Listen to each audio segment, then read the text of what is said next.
Okay, so moving on, we're going to talk about the Greater Manchester Workforce Bank. So this is over to myself and Daniel, and I will share my slides again.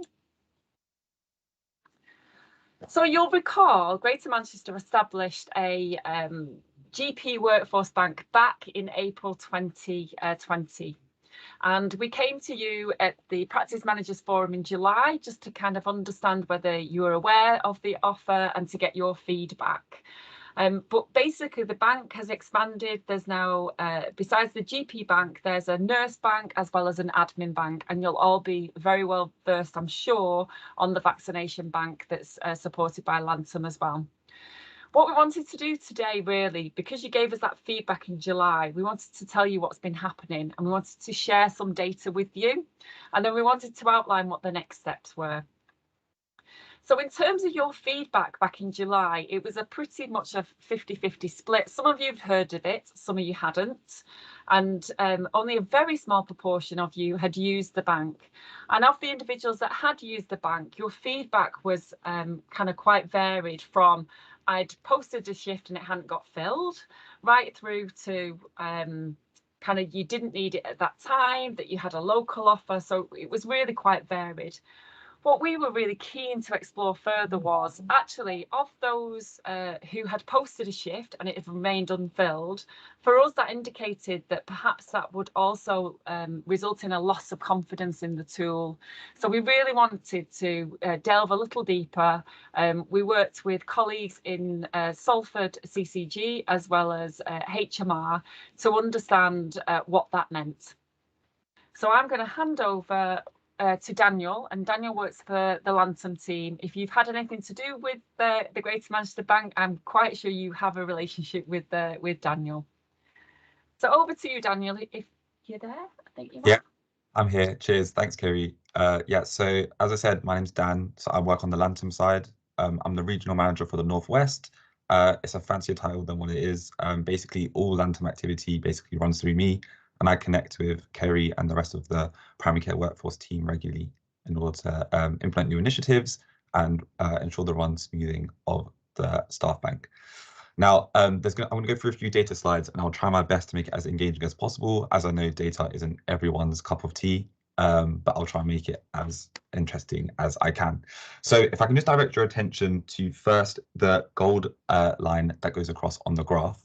So this is just looking more at sort of what we've achieved over the time period as shown on screen. So from May 21 all the way to November 2022. So this gold line is showing the amount of clinical hours, and it's an accumulative number of all the clinical hours that we've filled within all the services that are run within Greater Manchester Primary Care. Now, this is a really good achievement, first and foremost. As you can see, over 61,000 hours of clinical staff have been able to work within your practices through Lantham and the work that the primary care workforce has done. Now, that's all great, but as we know, and I work with Kerry and the rest of the team closely, there's lots more that we can do. If I now direct your attention to the red line on the graph, you can see that since we last spoke, there's been a large spike in the amount of advertised hours that has been put onto the platform. So what does that mean? If I now direct your attention to the blue line under that, we consistently fill around just over 2,900 clinical hours per month. Now, before we met last time, this was sort of substantial. We're able to fill almost over 70 and 80% of the shifts that were uploaded to the platform. Since there's been a new demand and it's come down to perhaps the reduction in the amount of vaccination services that being run through primary care, the amount of hours put onto the product has increased massively. The problems that we've seen is that the amount of supply that we have within the staff bank hasn't grown to meet the demand, which is why some of you may have had a poor experience in the past about uploading sort of hours that you need covered within your practices and different services, and those have gone unfilled. Kerry, if you can go on to the next slide for me, please. Wonderful. Okay, so if I direct your attention to the top graph, which is showing the number of approved and unapproved GPs within the bank, those that are within the bank and are able to work and have their correct clinical governance documents, which means they're safe to work within your practice, is 385. Now, this is the amount of GPs that are able to work and have been working and have been able to fulfill the sort of clinical hours within your practices. If I direct your attention now to the no column, this is the column where we have GPs who have put an interest into joining the staff bank, but haven't uploaded their documents to the platform. And these GPs are currently unable to see and apply to the shifts which you upload. So there's a couple of things here which we can do, and stuff that we have been doing is running campaigns in order to get these GPs to upload their documentation up onto the platform so they are able to work into your practice. The hope is that by increasing this and increasing the amount of approved clinicians on the platform entails that we'll be able to come closer to meeting the amount of demand that's needed within primary care within Greater Manchester. There's other things we can do too, which is actually onboarding more clinicians who are keen to work within Greater Manchester as well. And I think we'll go on into later slides about how you can help us with that too. But ultimately, it's just about we need to meet the amount of demand that's going on within primary care.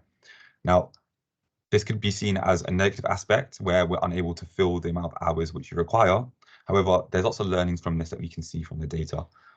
I think over the last 6 months, the primary care workforce team and I have really learned a lot about the sort of demands that are needed within practices, and it allows us to make more informed decisions about the right approach to take in order to fill the amount of demand that you have. Kerry, if you can go on to the next slide, please. Similar sort of story if we look at sort of nurses that are approved and unapproved. As you can see, those that are unapproved are still outweighing those that are. Again, similar campaigns in order to get those approved so they're able to work within your practices as well. Additionally, if you look at the amount of hours below, the red line has again spiked massively as we entered into the new year, but the amount of hours we're able to fill has remained sort of stagnant. Although clinical hours are still being filled, it's still not enough and we're not meeting the supply that you need, but we are taking actions in order to hope to see improvements to this in the long run. Kerry, next slide, please. Again, similar story with the admin bank. As Kerry mentioned, we worked with Dawn over at HMR, where they had their own staff bank for the vaccination services, and they've also ran training sessions in order to make sure that those admin staff are able to work within general practice. I know this is something that we're keen to do across the other CCGs as well, but we've seen that in HMR this has been a real success, and we've continued to grow the bank from feedback from our previous meeting. Again, similar sort of story when we're looking at the hours graph. There's been a massive spike as we entered into the new year and the tail end of last year, but the amount of clinical hours filled has remained stagnant. So it's a similar story across all different staff types within the staff bank. Previously, we were able to match the amount of demand. However, demand has increased significantly, yet our supply of staff able to work has not. And Kerry, if you go on to the next slide, please. And here, this is just a bit of an overview, so you can see split out by CCG, the amount of hours advertised onto the platform, which is the lighter blue shade. And then that darker blue shade is the amount of shifts that we've been able to fill across the same time period. So you can see that in some areas it's slightly over 50% of shifts that we're able to fill, and then in some areas it's slightly under, and those are the areas where we perhaps have less clinical supply. I worked with Kerry and the rest of the primary care workforce team to understand where we have the sort of supply depending on the regional base that you are in. Again, this has been a massive learning curve, I think, for myself and for the primary care workforce team, where delving into the data and using it better. Like I mentioned, data isn't for everyone, but it's just that we're taking the relevant actions in order to improve the amount of supply that we have in comparison to the demand that there has been put onto the product. Kerry, next slide, please. I think that may have been the last one. No worries. So we kind of, Daniel and I wanted a little bit of a conversation with you today, because some things clearly have worked really well. So we know where areas have local banks and where they use the rostering tool, that actually their fill rate is incredibly high. We also know that some areas have kind of approached it from a PCN point of view. So they've taken that area approach of creating a local bank, but they've done it at a PCN level. And we know again that works really well. So it's using staff within the PCN in order to buddy up and to help support where there are any gaps, and rostering them in using the Lantern tool. We know that the vaccination bank works incredibly well, and lots of areas. I think we had over 50 areas that had sites that were using staff on the bank, both a local bank as well as the GM bank. So we know some things have worked incredibly well, but actually Lantern and the Workforce Bank was set up to deliver what we would call business as usual. So you know that you've got a doctor going on annual leave and you would reach into the workforce bank. So we know that that was the main aim. And actually, when we look at the shift fill rate, that's where we need to make some improvements. Because if you post a shift and it remains unfilled, then your confidence in the products reduces. So really, what have we done? So we look like we've got really healthy banks, and we were quite conscious with that. If we've got over 300 doctors on the GP bank, what we were looking at was who are the doctors that have been active and who are the doctors that have been less active. So we've actually removed a number of GPs who were just sat there and not really contributing to the bank. Part of that is about growing the bank generally. So we automatically, when we go out to the training programs, so that's those doctors that are about to qualify as a GP, we promote the workforce bank as a potential option or to supplement their salary, and that it's the GM tool in terms of sessional GP. So that's one way that we can grow the bank.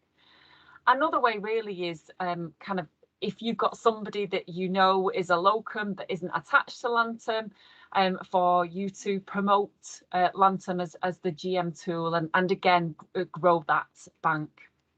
We also looked at the push notifications, so that's where you post a shift and the notification that the individual that's looking for work receives. So we've done a little bit of work around that. We've also done some what I would call manual pushes. So where we know that a practice have got a shift that's remained unfilled for tomorrow, we go out and then reach out to those doctors that we know actively seek work. And scrutinising the data has been really, really helpful because that's helped target the work that we've done.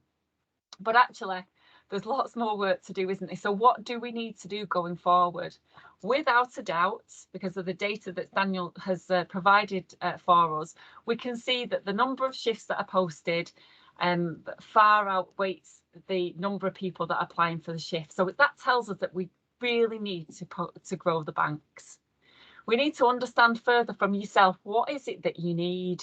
And we're going to be starting a piece of work with Salford and Trafford LMC, who have a very active sessional GP group, to kind of understand from their point of view what it is that would make it attractive to work as a sessional GP. So this is a fine balance, isn't it? Because we don't always necessarily want to promote locum work as being a career destination, but actually there's very much a need for locums within our health economy. So we're hoping to do that nice balance. We've got a couple of questions for you, and kind of Daniel, feel free to contribute as well to this while Claire brings up the poll.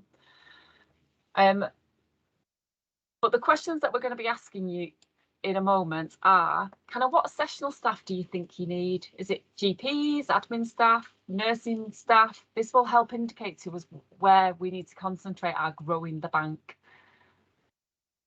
So GPs, it's GPs comes out, doesn't it? And there's a nice split between the admin and the nursing staff. Okay, that's great.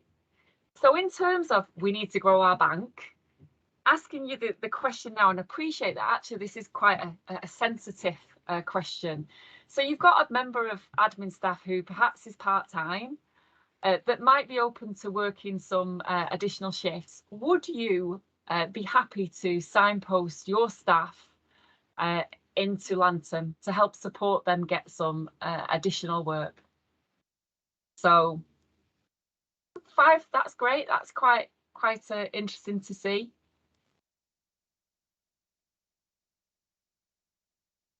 And the reason why I appreciate it's sensitive is that kind of there are a number of you that are saying no. So this is anonymous, and the next question will really be to ask you, if it's no, why? Is it because you want to keep your staff? You want to utilise them within your PCN, or is it something else? So you don't have to worry about kind of your information being presented here, but you know, be honest with us.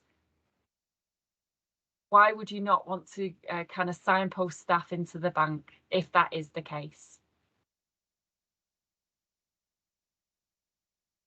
We've got one person that's saying happy to share, but a couple of you said no. So we're really keen to understand why you wouldn't. Okay, so gaps, is that gaps that you've got yourself? Rates of pay? Yeah, I totally get that. Actually, there is different rates of pay, isn't there? You're low on staff yourself, instability. Okay, somebody's currently recruiting. Hopefully Johnny will be able to help with that with the next presentation. Okay. All right, so that's really interesting feedback. Like I say, what has worked really well is where PCNs have come together, localities have come together and developed a local bank, kind of sharing that resource. And so maybe that's something as an area you'd want to explore further, and you're very welcome to pick up the phone with myself, Daniel, or Dawn at HMR Academy. So kind of just inviting Daniel and Dawn into this conversation. Is there anything that you'd like to add whilst we've got practice managers with us today? I suppose from my point of view, when we're looking at admin staff, it would be great if it could be shared for those that have said yes, it's around sharing it. But also is like, how do you feel around, you know, we've gone down the admin route, we've got admin staff who've been part of the vaccination clinics who were on the bank, but we do have some of them who haven't got an NHS background, so a number of them are volunteers and other things. So while we offer the training that we do, so we do EMIS, document, vision, safeguarding, confidentiality, answering the phones, is that enough training? Because unfortunately, we're at that point where we are constantly being asked for staff, but we can't always provide trained staff onto the bank, those that have done sessions in general practice.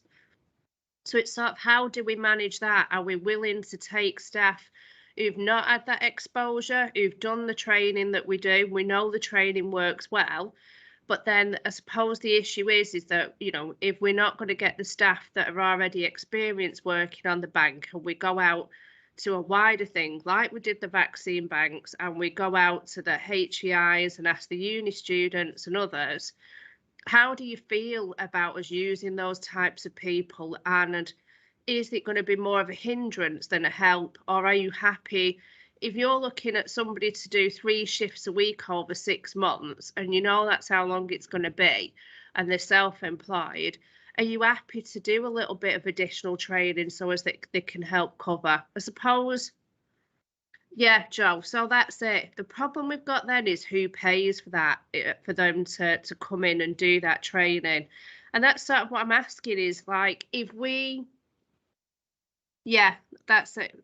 Fab, Mel. So if we did the basic training with them, the online stuff, and we said, I don't know, we've got 30 people. The volunteers have been fantastic, and we did put volunteers into a GP surgery in Bury before Christmas, and the Bury practice kept them for 5 weeks. He was really happy with them, and they have gone on to do more.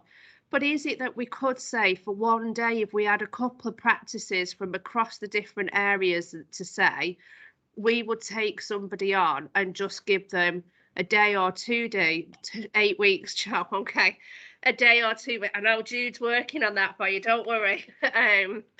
Do we look at having sort of training practices across Greater Manchester who would say, I'd be happy to take somebody on and do a little bit of additional training so they can see what it's like? I think people have got that idea of general practice, and it's the wrong idea, isn't it? Yes, we're busy and everything else, but unfortunately, people have got the idea that it's all about dragon receptionists and patients kicking off. They don't see that nice side of work, and that there is, you know, it is a nice place to be the majority of the time, and we do have the majority of nice patients. So for me, it would be, could we have, yeah, possibly a few training practices if we could come to an agreement about us paying that person, and you maybe investing just a little bit of time in so as that they can go and help. Don't know, Kerry, what do you think? It's a difficult Kerry's one. going to shoot me now. It's a difficult one, isn't it? Because we know we've got staff on the bank. I think so. What we will continue to do is work with those staff on the bank. I mean, obviously the GPs come and, you know, perhaps they might need some EMIS and vision training, just picking up on somebody's comments there. So the working group that we'll have with the Salford and Trafford LMC will help to tease that out with those sessional GPs. And it might be that we work with Lantern in order to, when you post a shift, ensure that you funnel what you're posting so that you're very specific, or that we're able to offer some training or additional information before somebody comes to practice. So it's work in progress, and we absolutely will keep you informed. We're going to be keeping an eye on this data. Dawn and the team and Daniel are working really hard, and what isn't reflected within the data is actually all the manual pushes that happen. So we know that we've had practices contact us and we've been able to hook them up with members of staff. So kind of please do bear with us, but your feedback is very important to help support the Workforce Bank going forward and how it should look in order to deliver to what you need.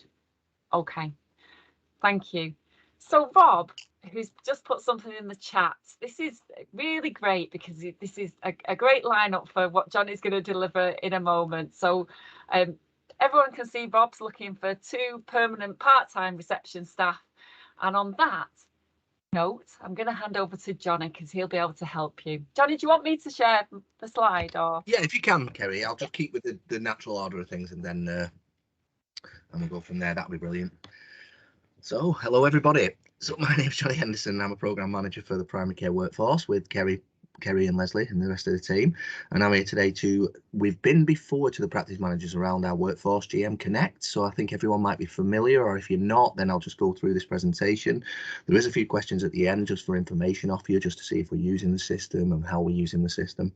So I'll go through them shortly. So what is our GM Connect system? It's our digital matchmaking job digital tool. And how that works is it connects employers to employees looking for work. How that works is that employers are all on the system. They will post their jobs and connect the job to NHS Jobs if they've posted it on NHS Jobs. And then employees will come onto the system. They'll seek out where they want to work, locality wise, what their professional background is, whether that's clinical, non-clinical, whether that's reception, admin, or if that's a GP to a pharmacist. And then what the system does is it links the two together. So if there's a practice looking for a pharmacist and a pharmacist looking to work within Greater Manchester in a specific area, it will link the two. And then there's connectivity between the two. There's a button that you press and you can connect to that practice and you can connect to that job. And then you can start having discussions around that job. So it's a really easy, very good, productive tool for us to be using at this point, and it will support you with the conversations. For example, the 2 times permanent reception staff that Rob's put on, if they were on the GM Connect system. I'm going to go into numbers shortly. We do have receptionists who are looking for jobs on the system, so that will really fit in well. Can I just go back a step, because I just wanted to highlight something. Sorry, is it Claire or is it Kerry? It's Kevin, sorry. Right, no, it's fine, Kerry. If we lost it, don't worry. It just has the profile, how to do your profile in there. So I was just going to introduce that because these slides will be going out to the group anyway, for reference. So that first original slide has how a profile is created. So if you look on the bottom of this slide, so what do I need to do? What we've done as in Greater Manchester is our developer has created profiles for every practice in Greater Manchester. Now they are basic profiles based upon what you can find on the internet, so addresses, any kind of contacts within the internet. So what we're asking people to do is own that profile and go in to the account that he's created for you on the system, and then you follow the step-by-step guide that's within the presentation, and that will allow you to update your profile and take control of your profile. So for example, if it's a practice manager that is the point of contact for the job, you can update the details in there for that, etc, etc. So the details are on the slides when they get sent out for how you would register. Next slide, please, Kerry. Right, so giving a quick update about the system itself and the system up to date. So up to now on the system, we have 125 people looking for work over 22 different disciplines. So from reception, admin to GP, pharmacist, advanced nurse practitioner.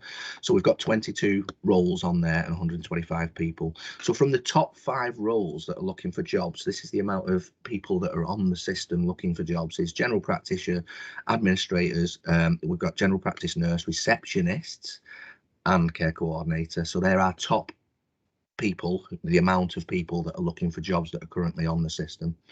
We've got 530 employers currently registered on the system, and these have been basic registrations from our developer. So we are looking for practices and continue to look for practices to sign up, to log in and update your credentials on there. And as I say, then you can start posting jobs and the vacancies that you're looking for. And I will go into a story I heard from Salford around NHS jobs, which was quite difficult. This is totally different. So this is a real easy tool to use, and we really are putting the advertisement out there to the system. So the top 5 roles that are considered employment, so these are the jobs that have gone on the system, is general practitioner again, general practice nurse, receptionist, advanced practitioner, and pharmacist. So there's some real correspondence between who's looking for a job and the jobs we need. So 3 out of the 5 on there are repeated from employers to employees, which is a real good factor that we know that them jobs are needing to recruit to. So it gives us an idea of how many jobs and what jobs are needed out there. And we've had up to now 108 job vacancies that have been advertised on the system itself. So people are using it. And what we're in the current doing is getting some feedback from users. So from from the practices that had the jobs on, to see if any jobs were successful from the Connect, which is our next line of research. So without further ado, I just wanted to ask everybody a few questions around the system, if that would be okay. If we can share the questions, Claire, if that's okay. And it was really just to get your feedback just on whether people are using it, etc., etc. So, sorry, I can't see first quick. It's here now. So, do you advertise your job vacancies on NHS Jobs? And while we're filling in that, I had a very interesting conversation with someone from Salford CCG that found NHS Jobs being quite complicated at the moment. So they were advertising their job on NHS Jobs for a nurse that he found difficult to find himself on NHS Jobs, and they'd had no respondents in 8 weeks. So again, it's that advertising this system to everybody is a reinforcement that we have our own development tool, and our own tool is easier than a national tool, is the reports we're getting back. So yeah, so a lot of people submit on, so 50%, let's say, submit on NHS Jobs. We've got 14% that say no. So out of interest, and for me alone, if you could just put something in the chat around, if you don't advertise it on NHS Jobs, where do you advertise your jobs? And if anybody can just put some stuff in the chat so I can research that later on. That's brilliant. If we can bring up the next question, I think there's the majority of people, 27. Is that good? Yeah. I've answered that question now. Deed.com. Deed. Right. Okay. Yeah. So that's brilliant. I can take that away. So Indeed seems like it's another website that a lot of people are using at the moment. That's great stuff. So have you taken ownership of your practice profile on GM Connect yet? So that's what I was talking about earlier on in the previous slide. So everyone has a profile that's set up, and then it's about going in and kind of perfecting that profile or updating that profile to what it would be now. So if have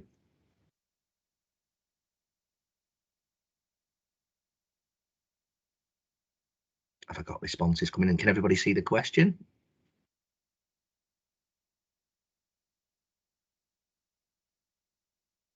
Yeah, no, that's fine, Ian. What we'll do is we'll send the presentation out, and that's got all the information, how you can control, how you can kind of set up your own profile, and it's very straightforward.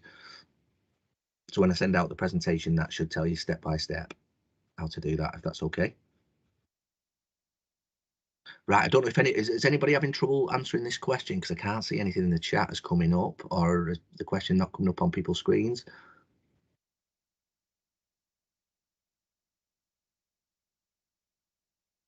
can't see the question. Can we just put the question back up? Is that all right?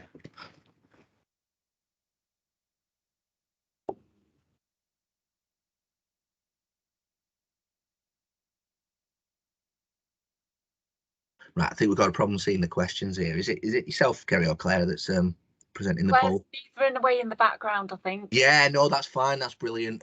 Apologies. It popped up for me, but Right, I've got it on my screen, you see, so I can see it, and it is here, but obviously the poll's not in the chat that normally comes up, so I gather there's an issue with that. It should be in the chat. I can see it in the chat. It might be that Yeah. people have commented, so it's moved its way up. Ah, apologies, Claire, it might be me then.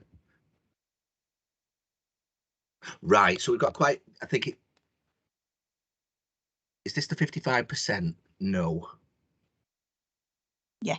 Yeah, no, that's fine. So there's still quite a lot of practices who haven't set up a profile on it, and there's still a lot who are unsure.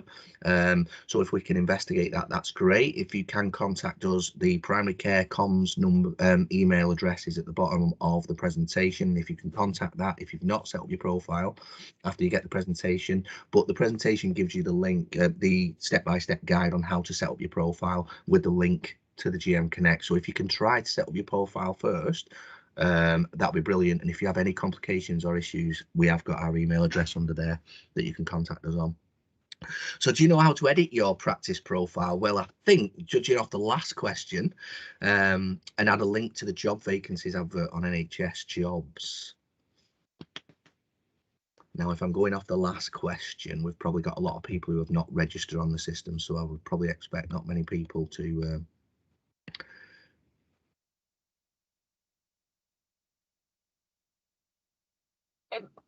so this isn't a question in the poll, but I just wonder whether we use one of these meetings as a practical walkthrough. yeah. This is how you kind of create your profile. This is how you edit it, as a little bit of a 5-minute. Everybody could sign in at the same time. Maybe we'll put that on the next agenda. I don't know if people would find that helpful. Yeah, I think that's a good idea, Kerry, for me. And we can wait for people to reply on that. And just going on to the next question now. So have you successfully recruited recently? So those who are using the system, have they successfully recruited? Excellent. We're having quite a few come up on recruitment, so that's brilliant. So what we might be doing is getting in touch with yourselves just to get some feedback on the system, how easy you've found it, how easy it was to employ someone through it, etc., etc. So that's brilliant that we've got them responses. And obviously, if that's a no and you are on the system, then we can look into that on why. And obviously, there will be reasons why you've not successfully employed someone. That might be area contact. So we'll look into that. So that's great. And just for a last question, because I know that that should cover the people that are on the system, is would you be willing to share job descriptions and personal specifications? Now, I think we've asked this before. I think it's a very good idea that we start having a look at maybe a generic job description that we can add to and that we can share. So we've got a standard job description within Greater Manchester, and it will support all practices around the areas. Excellent. So I think everyone's thinking that that's quite a positive idea, that we have that standard around Greater Manchester and people can share that information. Yeah, and polls are still coming in, so I think everyone's agreed that that'd be a very good idea. So that's brilliant. That's something that we'll look at developing and having a look at for the future. So that's it from me, Kerry. That's fantastic, and thank you everybody. So we will be in touch, and we'll take back the poll, and we'll start having a look on what the next steps are. Like Kerry said, whether we bring it back to the meeting, and get some training for everybody and have a walk through of the system so everyone gets a bit familiar and they're not. Yeah, no, that's brilliant. Thank you very much, everybody. I think that's it, Kerry. Okay, thank you. Right, so we're ahead of time, so it looks like you're going to have the gift of time shortly. So the last thing that we wanted to tell you about is really exciting piece of work. As you'll be aware, well, you might not be, you will be aware in a moment. There's a couple of pieces of work that are happening right across Greater Manchester, and one is around non-clinical workforce. We have come together with the 10 workforce leads to understand what the pressures are within the localities.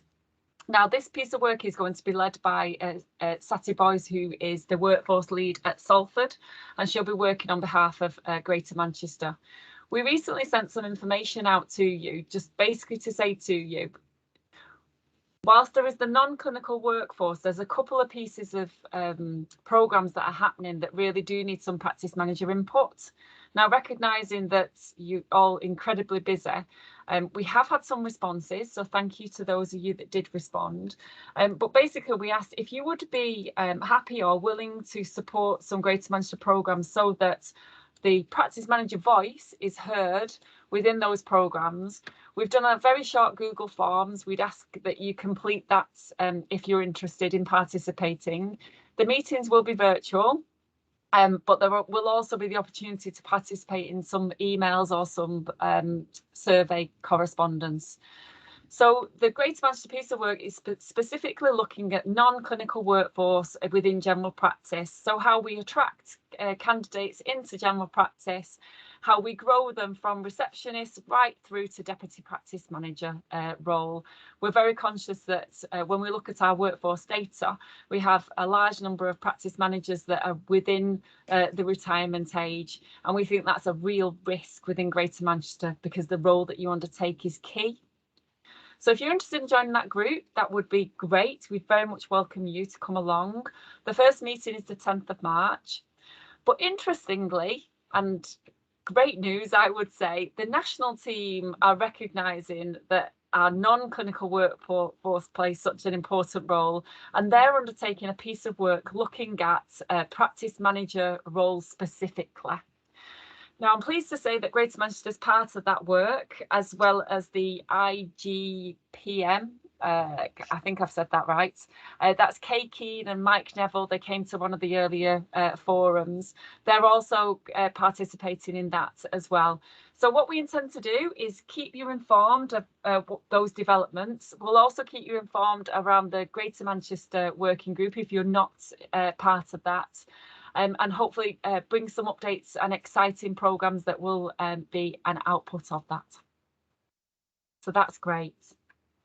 So it goes to say the meeting today is closed. I'm just going to share with you the last slide. The next meeting is going to be the 5th of May. You're very welcome to join. We will be sharing the slides from today's meeting. We thank you very much for your honesty today and for contributing to the polls. Thanks very much. If you need any help or any support, you know where to contact Johnny or I. Have a good day, everybody.